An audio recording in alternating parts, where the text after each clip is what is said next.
자발적으로 성매매를 한 여성도 처벌되는 현행 성매매 특별법에 제기된 위헌 소송에서 헌법재판소는 합헌을 선고했습니다.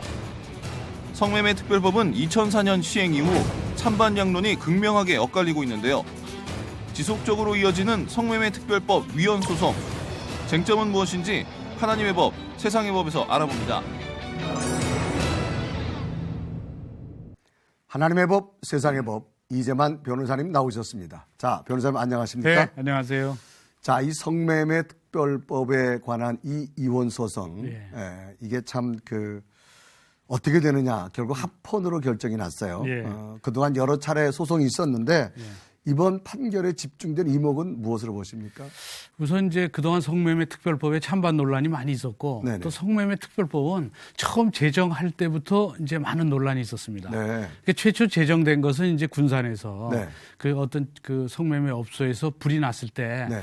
감금 장치 뭐 이런 시건 장치 이런 것 때문에 탈출하지 못해서 여러 명이 이제 화재로 사망한 사건 때문에 네. 그들의 인권을 보호하기 위해서 성매매 특별법을 만들어서 성매매에 대해서는 모두 처벌을 하자. 네. 이렇게 해서 이제 이 법이 제정이 됐었죠. 네. 그런데 이제 그 후에 이제 성매매에 대한 업주가 네. 왜 이거를 방해하느냐? 내가 세금도 내고 다 영업을 하고 있는데 그렇기 때문에 재산권 침해다 해서 위헌 소송을 냈지만 이제 뭐 그건 합헌이다. 성매매 네. 특별법은 합헌이라고 나왔고요. 네. 그 다음에는 또 성을 구매한 남자가 또 위헌 소송을 낸 적이 있어요. 네. 나는 이 성적 자기 결정권을 갖고 있다.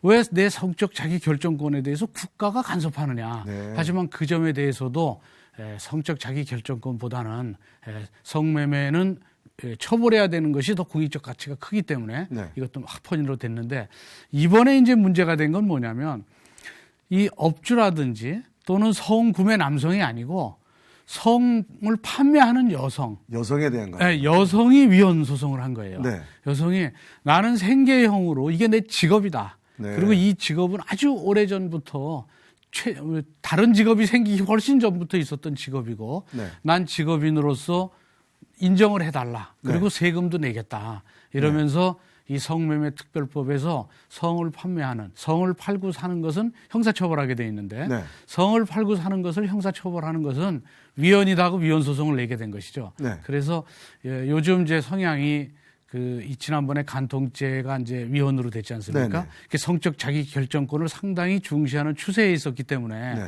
이번에도 이게 과연 위헌으로 될지 합헌으로 될지 상당히 주목을 끌고 있었죠. 네. 결국 이제 합헌으로 나왔는데요. 예. 이번 판결을 그러면 어떤 의미로 해석을 가능할까요? 결국은 이제 이거를 위헌으로 해버리면 네. 이 성매매하는 것을 사법부가 옹호하는 듯한 네. 이런 인식을 가질 수도 있고 네. 그리고 아직도 여전히 성매매를 인정하기에는 국민적 공감대도 형성이 돼 있지 않고 근데 실제적으로 한번 이 통계를 내본 게 있어요. 저 설문조사를 했는데 네네. 성매매 특별법을 폐지해야 된다는 것이 이거 그대로 둬야 찬성한다는 것보다 한 4, 5% 차이 오차범위이긴 하지만 네. 폐지가 더 많습니다. 폐지가. 이 여론조사를 해보면 정서적으로 보면 정서적으로 보면 폐지가 더 많습니다. 네. 그렇지만 성매매라는 것은 네. 여전히 결국은 처벌해야 된다는 인식이 더 강하기 때문에 네. 그래서 이거를 결국 위헌이라고 판결을 하면 사법부가 결국은 이 성매매를 옹호하는 게 아닌가 하는 네. 이런 생각도 들기 때문에 결국은 이제 성매매는 결국 그 특별법은 합헌이라고 이제 판시를 한 것이고요. 네네. 또 하나는 이제 이거를 법리적으로 사법 소극주의 입장이라고 그래요. 사법 소극주의라는 것은 네. 사법부라는 것은 법이 정해졌을 때 그 법에 따라서 적용을 하는 것이니까 네. 성매매 특별법이 네. 이게 합헌이나 위헌이나를 가기 전에 네. 이게 문제가 있으면 국민의 대의기관인 국회에서 네. 성매매 특별법을 폐지하든지 이렇게 대의기관에서 하라. 이런 국회에서. 국회에서는 그렇게 네. 할 수는 있으니까요. 네. 근데 이제 최초의 이 법이 만들어질 때를 생각해 보면 성매매 특별법이 통과될까 이랬는데 여성단체에서 이제 이거를 결국 성매매 특별법을 이제 입안해서 만들었는데 네. 그때 통과되리라고는 그렇게 별로 생각을 안 했었는데 이거를 반대하는 남성 의원이 거의 한 명도 없었던 걸로 알고 있습니다. 네. 한 명도 없으니까 네. 이제 그 당시에 통과가 됐죠. 네. 근데 통과되고 나서 이제 많은 문제점들이 생기니까 이제 이렇게 찬반 논란이 이제 계속 우리나라만 이런 게 찬반 논란이 있는 것이 아니고 외국에도 찬반 논란이 있고 네. 또 국제기구에서도 이 점에 대해서 많이 관심을 갖고 있습니다. 또 위원회에 관한 게 네. 시작된 지 12년이 되어졌는데 네. 어떤 의문적인 사항이 아직도 많이 있는 것 같습니다. 그렇죠. 이제 실효성이 문제죠. 네. 과연 이게 실효성이 있느냐. 네. 그 통계를 보면 네. 성매매 특별법이 생겼기 때문에 이런 성매매 건수가 많이 줄었다라는 네. 통계는 없습니다. 줄지는 않았습니다. 네.